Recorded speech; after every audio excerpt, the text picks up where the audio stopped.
সাড়ম্বরে শারদীয় দুর্গাপূজা হচ্ছে না বিলোনিয়া দক্ষিণ মির্জাপুরের মহামায়া ক্লাবে। নিয়ম রক্ষার্থে ছোট আকারে দুর্গাপুজো করবে মহামায়া ক্লাব।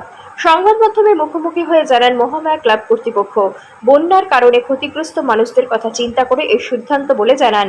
সোমবার সকাল 10:30 নাগাদ বিলোনিয়া মহামায়া কালীবাড়ি প্রাঙ্গণে ক্লাব কর্তৃপক্ষ বড় বাজেটে দুর্গাপুজো না করার সিদ্ধান্তের কথা জানান। ক্লাবের সদস্যদের চাঁদা দিয়ে হবে নিয়ম রক্ষার্থে দুর্গাপুজো। বন্যায় ক্ষতিগ্রস্ত কৃষক থেকে শুরু করে মাছ চাষিরা, নিঃস্ব হয়ে গেছে মানুষ।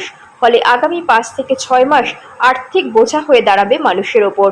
দুর্গাপূজার কারণে বাড়তি আর্থিক বোঝার চাপ না পড়ে সেই দিকে লক্ষ্য রেখে মহামায়া বড় বাজেটের দুর্গাপুজো না করার সিদ্ধান্ত নিয়েছে। পাশাপাশি মানুষের এই দুঃখের দিনে বাড়তি চাঁদার চাপ না পড়ে তার জন্য আহ্বান রাখেন মহামায়া ক্লাবের সম্পাদক রাজু নাথ। ক্লাব সম্পাদক ছাড়াও ছিলেন ক্লাব সভাপতি বাবুল দেবনাথ সহ ক্লাবের অন্যান্য সদস্যরা।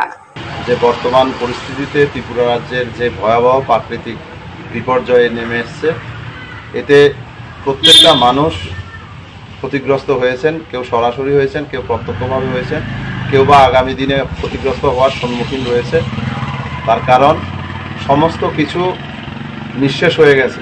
আমাদের এই ত্রিপুরা রাজ্যের উৎপাদন, যারা কৃষিজ জিনিস উৎপাদন করেন, সবজি উৎপাদন করেন, মাছ উৎপাদন করেন, সব কিছুই নষ্ট হয়ে গেছে। মানুষের উপর যে আগামী 5-6 মাস যে আর্থিক বোঝাটা আসছে, সে কথা বিবেচনা করে এবারে 2024 সালের আমাদের মহামায়া ক্লাবের যে দুর্গাপূজা, সেই দুর্গাপূজা আমরা যেভাবে করতাম সেটাকে আমরা স্থগিত করেছি।